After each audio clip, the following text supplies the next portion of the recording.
yung klase ng ulam na makakancel ang diet mo dahil sarsa palang ulam na. So ngayon magluluto tayo ng beef asado. So kailangan natin dito ng kawa ng lola mo at syempre ang golden peewee oil. So medyo madami-daming oil ang kailangan natin. At syempre maglalagay tayo margarine. So medyo madami-daming margarine din ang kailangan natin kasi yan ang magbibigay ng lasa doon sa paggigisahan natin. So, madaming wangba. Mahigit 1 kilong bawang yan na minins natin o ginutay-gutay natin. Tapos, ilalagay na rin natin dito, syempre, ang onion. So, ang onion natin, almost 1.5 kilos yan. Kailangan mas marami yung onion. At sobrang sarap ng mga ganyang klaseng lutuin kasi ito yung magbibigay ng body doon sa pinakasarsa natin, ang mga aromatics. At syempre, ang red bell pepper. Ito, ginutay-gutay na yan lahat. Gumamit kami ng food processor para mas mapabilis ang buhay. So, eto, ganyang kadaming aromatics lang naman, di ba? Sobrang dami. Tapos, syempre, ang tomato paste, isusunod natin. Igigisa natin yan kasama ng mga pinaglalagay natin dyan. At kapag nagisa na siya ng malala, isusunod na rin natin dito ang toyo. 2 cup ng toyo ang kailangan natin. So, yun yung ginagamit kong pangtakal ng mga kung anik-anik.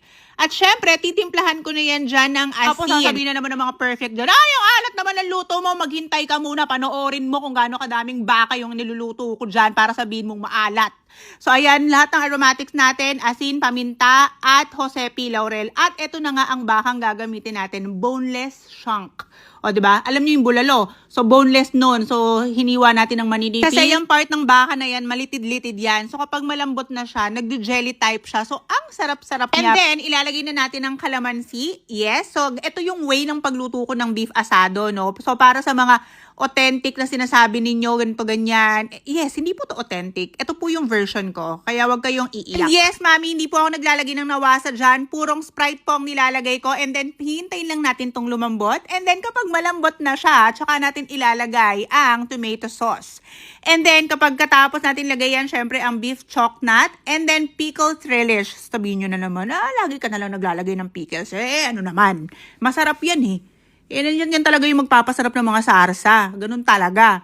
So, kaya hindi talaga tinipid tong mga niluluto namin dito sa Luto Na by Hazel Chefy. At syempre, dahil nga meron tayong frozen shoulder, pinahalo ko na yan sa asawa ko. Sabi ko, ikaw na yan. Kaya mo na yan, be. Imagine, 80 kilos ng bakang niluluto ko. Diyos ko, sira talaga yung Barbie arms mo dito. Kaya kapag ka mga ganyang halo-halo, asawa ko na ang gagawa niyan for me. And then, kapag 95% na siyang luto, tsaka natin ilalagay yung brown sugar. Kasi, magka-caramelize na yan at didikit sa pinakailalim. So, kailangan, pag malapit na siyang maluto, at tsaka nyo tatamisan. And then, syempre, ang pinakahuli, ang cheese. Yes, madaming cheese. Para talagang masarap ang sarsa, naglalapot-lapot. O, diba? Talagang mapapakanin ka dito, girl. Sinasabi ko sa'yo. Ito yung mga tipo ng ulam na habang tumatagal, sumasarap. Ganon. Ayan, luto na! At ito na ang ating beef asado. Sarsa pa lang, ulam na.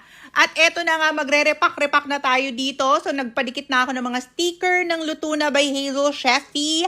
And then, eto ang ginagamit natin. Siyempre, lalagyan ang Trigem Professional. Ang #1 trusted brand ng lahat ng mga nagpo-food business, ang Trigem Professional. At eto na nga si Ate Aya. Sabi niya, kakain na daw siya na mauuna kasi sobrang naamoy niya na sobrang bango at hindi niya na daw mapigilan yung sarili niya. And available to sa Luto Na by Hazel Chefy. I-message nyo lang ang page.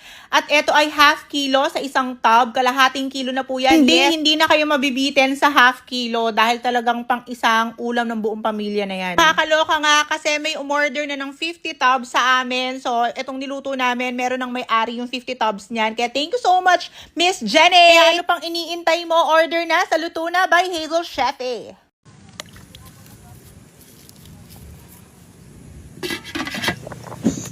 Ang lulutuin natin ngayon ay lechong kawali.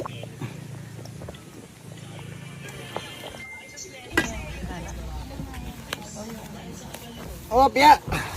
Yan, nalambot na.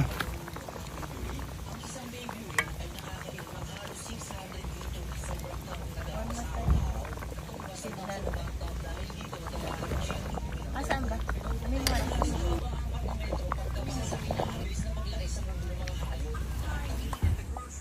Golden peewee.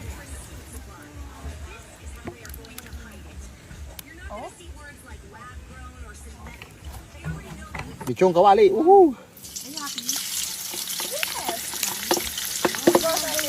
My report for tomorrow. I can do it tomorrow morning. Apply my concentration. Ay!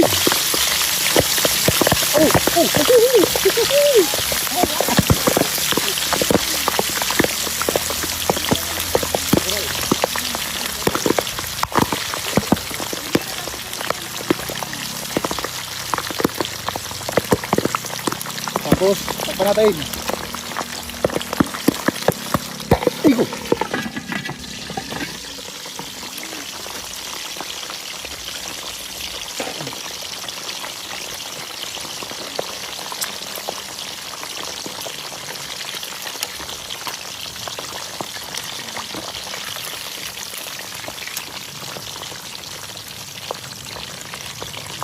Namutun ba?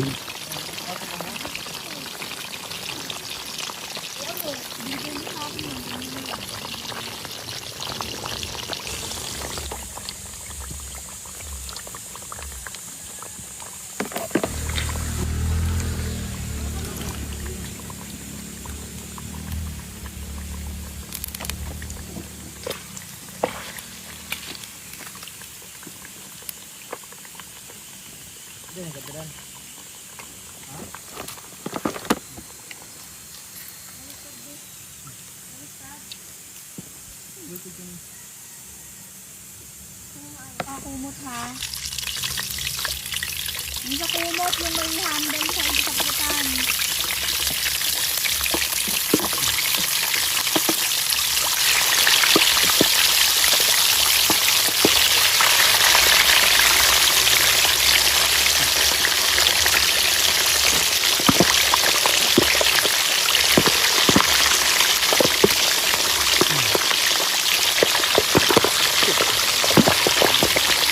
Angas ta!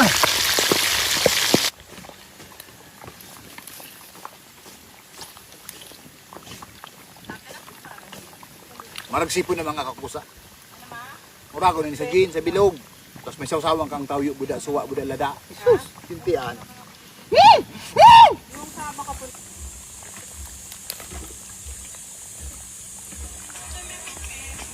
Yan ang mga kusa sa kuya ni Chong Kawali, oh.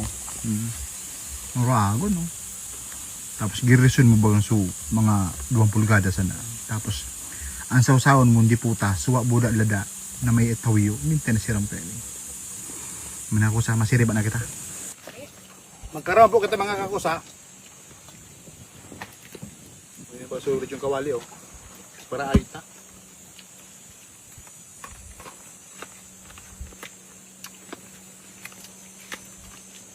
Kasi ito ba? Akin yan niya, yamin yan. Ano naman ito naman? Pa? Ito.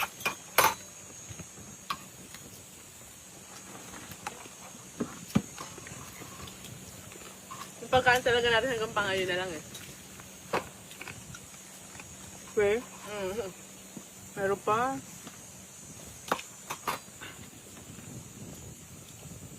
Dami pa. Gusto niya talaga umuwi.